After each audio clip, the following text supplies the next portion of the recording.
Hi, my name is Vincent Mason, and you're watching It Was Captured with Adriana Gentile. Hello and welcome to another episode of It Was Captured. I'm Adriana Gentile and I'm joined by Vincent Mason. Vincent, how are you? I'm good. Thanks for having us. Thanks for being here today and speaking with me. This is your first time in Montreal, I hear. First time ever, yes. Have you had time to visit the city at all? No, we walked around a little bit last night. We got in late, so we just kind of took a lap, but not really. Not really. But I'm looking forward to it tonight, so it'll be good.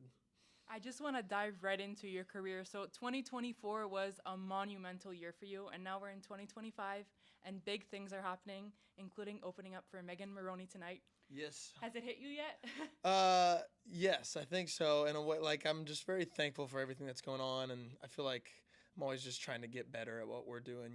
Like write better songs, make better records, and make the set better. And when you get to play with somebody like Megan, try to be ready for it before it happens. So, yeah, I'm excited though tonight. It'll be good. And I actually saw you posted a video the other day. Hell is a dance floor, but opening for Megan Moroney this weekend will be dope. I admire the confidence. Yeah. Oh, yeah. Thank you. Yeah. Hell is a dance floor, but this will be fun. And in terms of that song actually took things to the next level for you. Absolutely. When you were writing that song, did it resonate with the struggles you were going through at the time? What inspired it? It was probably like a few years afterwards. It was written more about a memory. My friend Chase McDaniel had the title idea, Hell is a Dance Floor, and I thought it was really good. And he was playing those kind of chords over it, those kind of like moody, like rock, kind of like dark chords. And I think we both kind of had an image in our head that we were trying to capture. And I think we wrote it kind of past tense.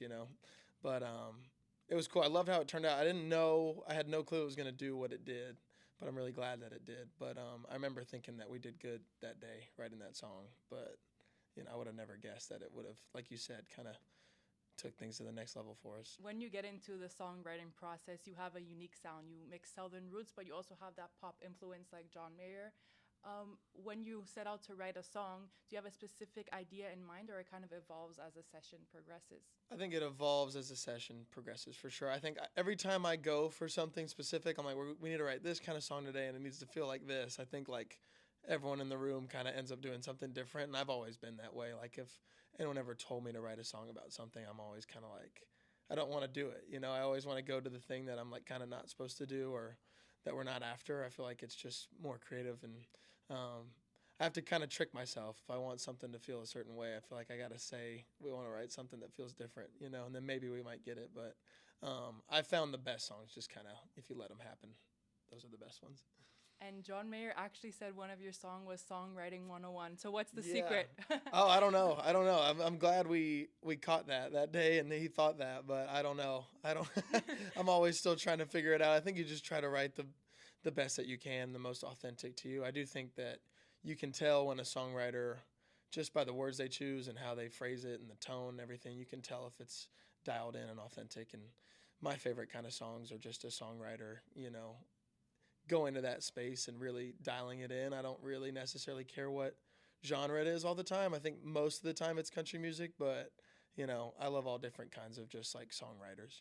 So for him to say that, he's like my favorite one of all time. So for him to say that, I'm glad that we did it right for that song at least.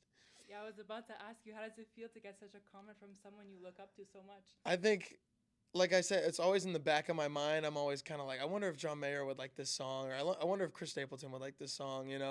All my favorite writers, I'm like, if they heard it, I would hope they would like it. So that time, I kind of, I got an answer in real life, which was cool.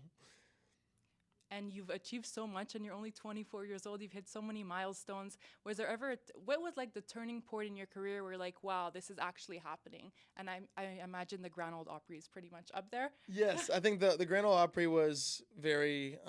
It was a moment that I wanted to be accepted by Nashville and accepted by country music, and it's just such a traditional place, and everyone's played there. Every legend ever in country music has played the Grand Ole Opry, and I think just to be a part of that and be mentioned in that world was really cool to me. And like you said, it kind of made me feel like I was getting accepted a little bit. I felt like I'm still new and I've got a lot that I want to do, but it at least made me feel like I had a seat at the table. But I think also just having songs that work well with people and having songs that people will sing no matter kind of where you are. Like we'll see if they sing Hell's It Is for tonight.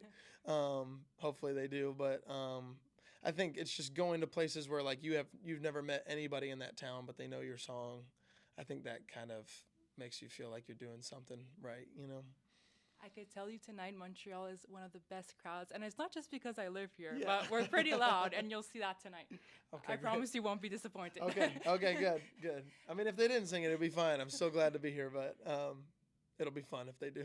And looking ahead, what can we expect for you next? Kind of like I said, we're gonna record an album this year, and I want to make sure all those songs are good, and I want to make sure the records are good, and I really do love the vision that we have for it. I'm not gonna dive into it too much, just because I want people to hear it, but I really love where things are going, and I want to put them into our live show and keep playing shows and keep putting out songs, and like I said, I just want to get better. You know, I just want to be a better artist and have more songs out there for people to listen to, because I appreciate that people listen. So I want to make sure we're giving them everything we can.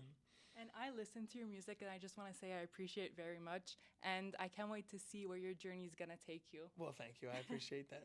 So before we end things, do you have a message for your fans, specifically those in Montreal?